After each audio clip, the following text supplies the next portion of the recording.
All right. Hello and welcome everyone to a Hildryn builds refresh. And I know what you're going to say. Wait, not a persistence video? Yes, that's correct. The video about Hildryn will not contain persistence. I know you're all very surprised.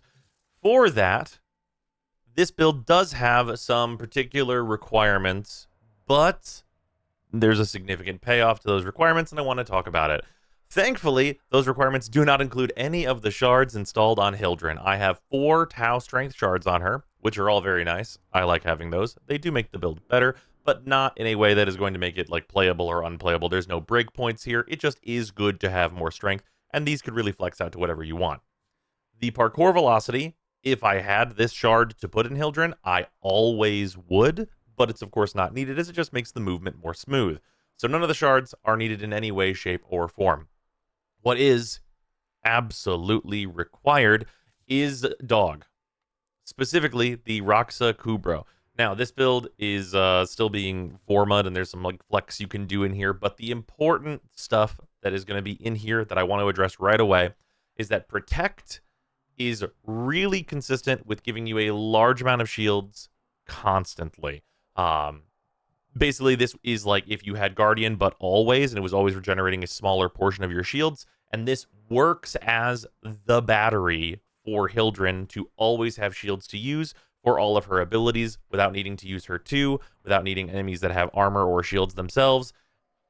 And that is what we are doing to like make this work. In addition to that part of this making the build work, we are on Reinforced Bond, which is of course a lot of fire rate, which is great for Hildryn. And we are on a final crit damage multiplier of 1.2, which is great for her damage output as well. There's some other flexy stuff you can do in here that I'm going to be forming a little bit more for, but that stuff revolves around like, hey, instead of Meta Pet Kit, which is the nice companion recovery time and the health regen, instead you might want to be able to fit in Primed Animal Instinct, and those are all things that you can do, though that'll take another forma. In general, the other stuff that's in here, Aerial Bond is good just because of how Hildryn works. This will make your companion get up very quickly, and so will Momentous Bond. Momentous Bond's buff doesn't really matter, just reducing the companion downtime, if there is going to be anything, is really the big thing here. So these could also, like, be more utility mods like Primed Animal Instinct and the like, if you wanted them to be. Also, of course, notably, the 8,500 shields that are on the dog are due to link redirection while we have Hildryn equipped. So that is going to be what is causing Reinforced Bond to always be active and such. We also get Resourceful Retriever, which is, of course, always good. And we're on half of the Mecha set, which is just a nice passive bonus. And, of course, Fetch. For the Roxa Claws, there's some things that are important to note here. Obviously, the build is no forma here, and I'm not expecting the dog to ever attack. We're just on elusive posture, so it will not attack. It will get more evasion. It will stay alive, and that is its goal. The things that are important here is I do have the Mecha mod in, so that is part of that set. That is giving me a little bit of positive benefit there. And then I do have a maxed copy of Bite, and I am on Hunter Synergy for primary weapons critical chance being added to the companion. So you do need to meet a primary critical chance threshold in order to get over that 50% critical chance, even with Bite being installed. So that is a consideration. And I've just got the Kuva Heck here at 69% critical chance, and that's just fine. Just kind of a minimum to make it work, and a weapon that'll work to kill an Acolyte in a pinch, should it be violence specifically. For that, though, let's get into the actual build now that we have all of the stuff that is surrounding it, that is fixing the energy economy. Because the energy economy, which is, of course, the shield economy for Hildryn, is tough. This is a greedy, greedy build. Even at 145% efficiency, the purpose of this build is to hold alt fire from Aegiscale and never unhold it. Just hold that shit forever, bombard the land with death, and kill them all. That is the overarching goal here, and we're going to talk about a number of different things that are the choices in this build that you can make, and you can shift things around a little bit, make it cheaper, make it more expensive, so on and so forth, as there is a ton of flexibility.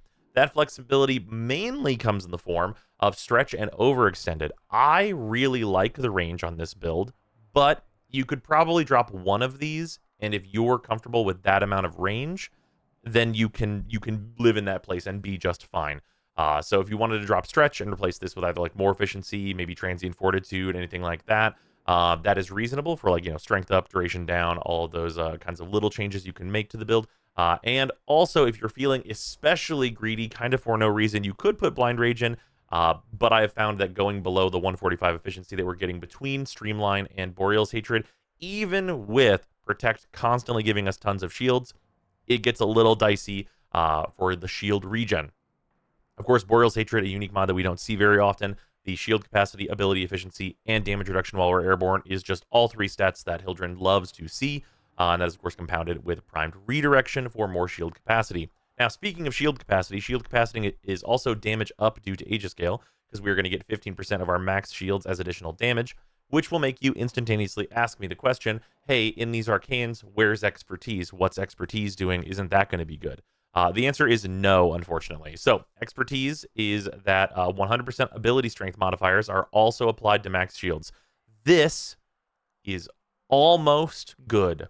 Almost. It does do what it says, but not in the way that would be most beneficial to us. So, 100% of ability strength modifiers doesn't mean the first 100% of the power strength that you have, unfortunately, because then it would mean that at 200% power strength, expertise would be equivalent, actually better than, a primed redirection.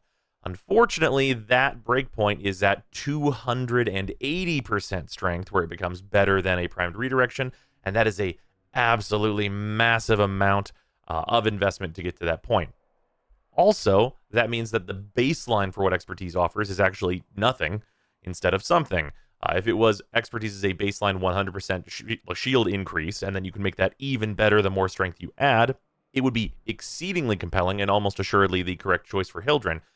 But given that Hildryn is the shield Warframe, it mathematically doesn't win out against precision, which is a 300% damage modifier for your main damage source, which is just so much more. And a velocity, of course, which is 120% fire rate, which is the best fire rate modifier we can get access to on the Warframe in general. So we can't really pass that up either. So these two things, they just are better than expertise, unfortunately. I will say there is a consideration for expertise in this build. And you might think that that's kind of weird, because it is. But the way that Precision Intensify works, if the last ability you cast was your 4, you still have, for the purposes of Arcane Expertise, 190% strength. So if you do what I said before, which is remove either overextended or stretch, you probably would want it to be overextended just to make it more comparable with Arcane Precision, and replace this with Transient Fortitude, for example, you would have a very high strength modifier as long as the last ability you pressed was Aegis Storm. That would then mean that expertise is at least sort of close-ish in the ballpark to the damage output of Arcane Precision. Not super close, but it's getting there. And then Arcane Precision Arcane Expertise instead of Arcane Precision would then give you a bunch of shields for defensive boosting. I don't really think that there's a huge amount of value there, as these 6,500 shields are usually either way more than enough or they get evaporated instantly, and there's kind of no in-between in any real level range that you're going to be participating in gameplay at. So it's kind of that I would rather use this just in general. Other things that are worth noting here that don't get used a lot of other places, we are on Aviator for 40% damage reduction while airborne, which is going to compound with the Boreal's modifier. And then, of course, Aerodynamics, which is that same modifier again. All told, Aerodynamic, Aviator, and Boreal's Hatred's airborne reduction modifiers give us about like 60% damage reduction while we are flying around in our 4, which is pretty good. That's good at extending the life of our shield very considerably. Like the total EHP gets to above 30k, which for any normal content at the very least is going to be far more than enough, especially with a consistent regen from our dog. Otherwise, more expensive things that you can do, and you can see I have an Umbral Forma up here. What's that doing there? This Umbral Forma investment you can do instead of the Polarity for Precision Intensify, and you can use Umbral Intensify.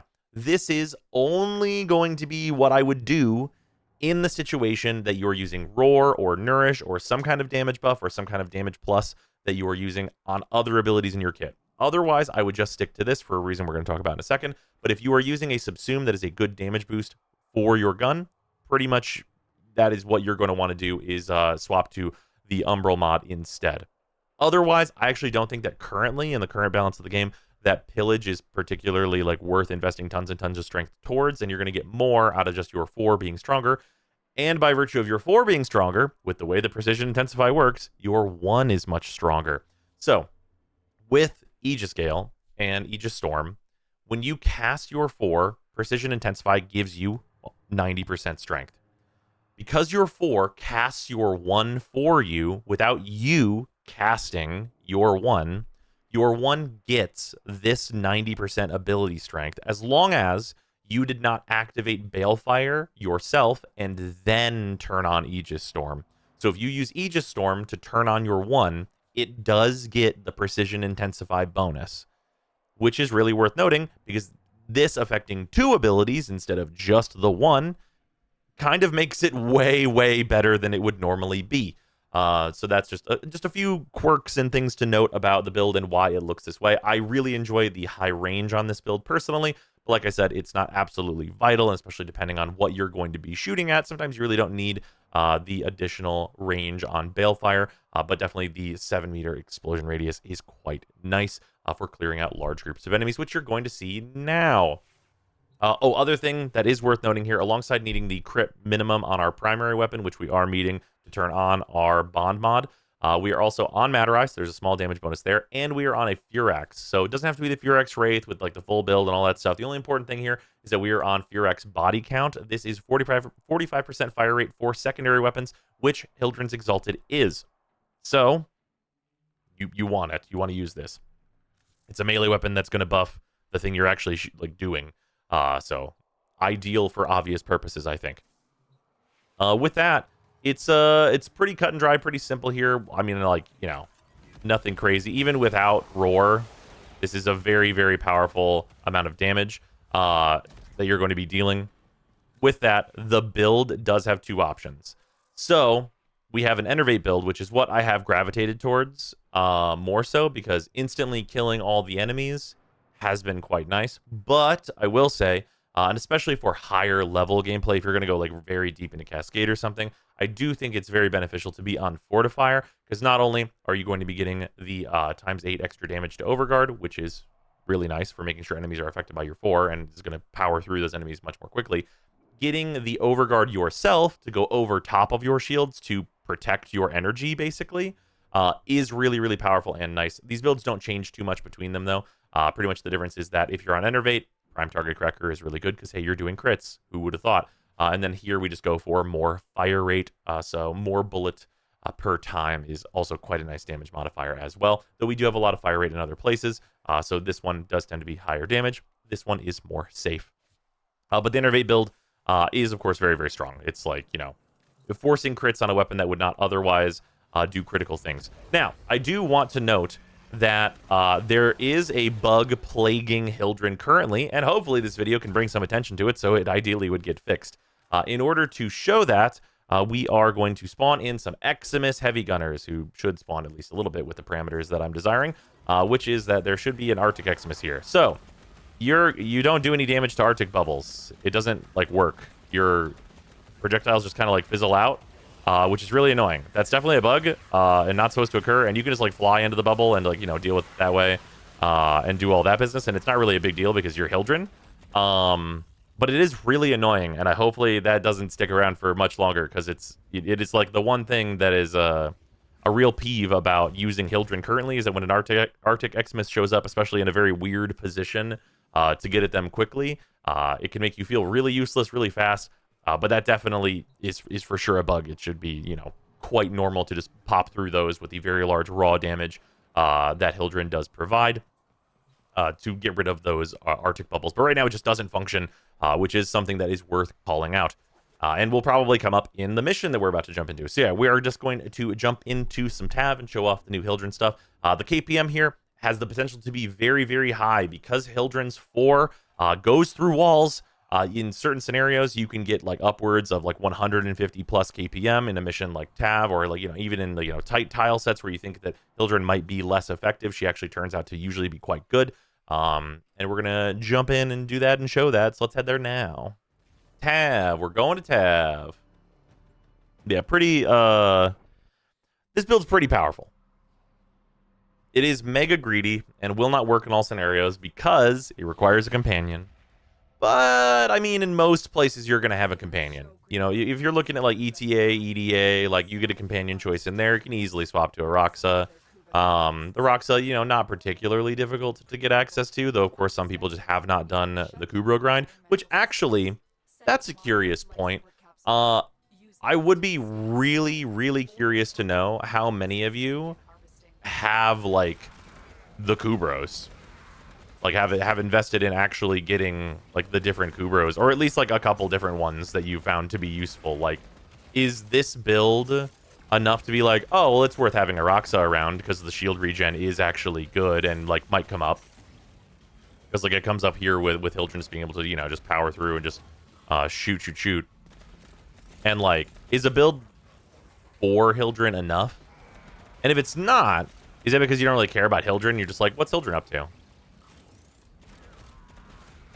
Because it is my curiosity, of course, to be like, is this requirement too high?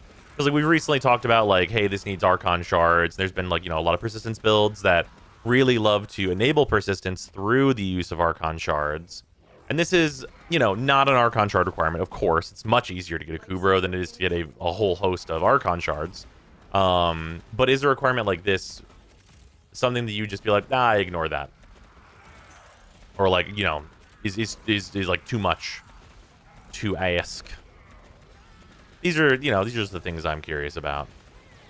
Just my curiosities for what you might be looking for in a build. Because, of course, you know, I try and keep my builds to be very just, like, instantly usable, accessible, good in all content, very, like, you know, just generalized, and of course, powerful. Having them actually be good is, of course, a nice standard to go by, or as good as it can be for any given Warframe, right? These turrets. I want to take those down. Yeah, this you really can just, like, very much, especially with the range that I have, a very general direction some enemies where it's like, oh yeah, saturate this environment. Yeah. Fire at building. Yeah. Hostiles disposed. In that way, for sure. Yeah, the turrets here actually provide, like, an interesting thing of, like, they will just, like, consistently shoot at me.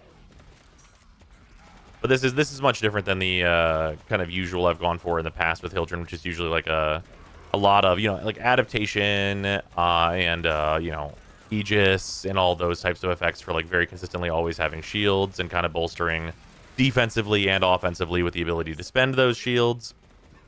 Offsetting that to the dog is interesting. And it's definitely something where, you know, if I ever expected them to nerf a companion, it certainly wouldn't be this one. But if there is a change with the Roxa, that would then probably ruin this if it was the Roxa, you know, no longer gives as many shields or something along those lines. That would be very, very much a negative here. And it's also, of course, you know, you could go for max efficiency on this build too. Though I will say the annoyance of, like, recasting Roar at lower duration, because you'd have to include fleeting expertise, would certainly be a considerable negative. And also, well, I guess you could get away with, like, slightly less than usual. You could use a rank 4 fleeting because we have Boreals, which is kind of a weird thing to think about, is that you'd still be at max efficiency with, you know, even because it's a channeled ability, which is affected by duration being negative. You'd still be at max efficiency if you were on Boreals, rank 4 fleeting, and Streamline, even if you kept the negative duration, which is pretty funny. But yeah, just, you know, the build has a lot of flexibility. There's an Arctic Xmas, but I got close enough to him that it super did not matter. But yeah, the dash speed in air here is also the thing that's really important from the shards, is just being able to zip around like this is in large part due to the parkour shard that I have, so keep that in mind. We're at 4 minutes here, 500 kills or so. This tile is actually, like, kind of the opposite of what you want. Let's see if we can switch it up. If there's because there's a couple tiles that are just, like, ludicrous for Hildryn to be able to take advantage of. This is also not really one of them, but it's, like, a decent one because you can get out here a little bit. Though the weirdly notable thing about here is because Hildryn's height is limited. You can only go so far up. Malice doesn't matter. Malice does not like it whenever you look at him that way. While we goof off and talk about the height limitations on Hildryn. But yeah, you can only go so far above like the lowest point below you, which is how height works. And that is a curious one because it does make navigating certain tiles a little weird, because even though Hildryn is hovering, flying, you can fall into pits, which is interesting. Yeah, her semi-true flight has always been one that I don't know if people find it to be annoying. I think it's like an interesting quirk, personally, that she's like VTOL mode. But, you know, a lot of people also like really hate the Zephyr floatiness, though I think people probably prefer Hildryn's flight capabilities to the floatiness of Zephyr by and large. They're really just like, you can fire so much. Like, you still have to like compensate, you know, throw your 2 out there whenever you're taking damage and everything, and you are like, you know, constantly regenerating shields, but the shield regen is so nice from Protect Dog. And you can similarly rely on Guardian in a pinch, but it's less reliable. And the big downside to Guardian is that whenever Guardian triggers, it triggers when you go to 0 shields, and because of that, it turns your 4 off whenever it activates. So even though you instantly go to max shields again, because it turns your 4 off, it's going to interrupt whatever you were doing, whatever you were killing is like, you know, getting you in this like weird state where you're kind of stunned from your own ability turning off. And it's just not ideal kind of all the way around. So definitely prefer Dog on this one. And also, of course, the double resources certainly are a nice bonus as well. So even with the resource doubler, it does feel like it's only maybe like very invested players that are caring too much about that modifier. Like, I feel like a lot of people are gravitating more towards the pets because of Resourceful Retriever. But that it's not like an epidemic of, oh, everyone must use pets. And I feel like there's still a lot of reasons to use Sentinels with the various things that they can provide, especially like Worm Tazakor. Worm Tazakor is crazy. And Death Cube Tazakor with its energy output is pretty crazy as well, I think. 7 minutes, we're at 900 kills, so we're going to be well over the 1,000 mark at least. This will probably be, oh, I don't know, maybe like a 1,200 run. Just, you know, usually it tends to be that if I am not focusing on like exactly what I am doing moment to moment in one of these like tests, whenever of course I run this a bunch of times prior to the run for the video usually. You know, you can focus more on like positioning and stuff and all those types of things. And when you do that, your kills do tend to be slightly higher. Though we have definitely had a couple where it's been more ideal setups and you just happen to be 300 kills over the usual. So it swings both ways, but usually explanations lend themselves to an unfocused playstyle. That's so strange. Though usually whenever, you know, most people would be using this build for ETA, EDA, or whatnot, that unfocused playstyle can kind of come back into play because you probably have 3 teammates to help shore up and or shoot the shit with that are all going to be mildly paying attention, which equates to more than the sum of its parts. Yep, Torment doesn't like it. Torment's not a fan. Acolytes hate this. They are not into having an incredibly large amount of raw damage dumped onto them, especially whenever it's orange critting. So you know they're less than fans about it. It is worth noting, very funny, if you do catch him right at spawn, you will, because of the output of this, at least for like the first 30 minutes or so, haven't had violence appear later than that lately, speaking of which, violence will just simply die. Like, if you spawn in and just catch him, he'll just die before he gets the chance to silence you, which is a funny one, which is quite comedic. Just kick him out before he even has the chance to do anything.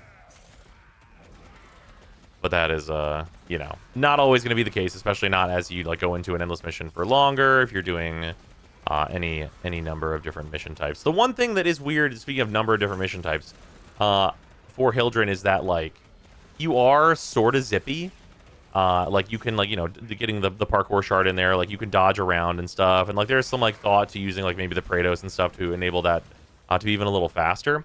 But kind of no matter what you do, you end up in weird tiles. And, like, this tile is one that can be, like, a part of this, where whenever you need to go from, like, the top of this tile to the bottom, the only really efficient way to do this is, like, if we have, like, this, is you have to like hold the button to descend to like get into here, and like that's very slow. So the only real way to like descend efficiently is going to be to like recast your 4, which thankfully is not a big deal. Recasting your 4, especially on this build with the Roxa, is like very simple, and it's this nice slam down, so you can really, you know, go pretty quickly there. But they're always having to deal with the stop at the end, because it is like a longer slam lockdown animation at the end of your 4, which usually doesn't matter a great deal, but it's a thing. Anyway, 10 minutes worth 13, 27 kills, just hanging out. But yeah, this build, you know, the things don't like it when they get shot with this build. It's, you know, great in ETA, EDA, especially on whenever it's like lower energy modifiers or even like lower duration. Usually is not going to affect this too negatively.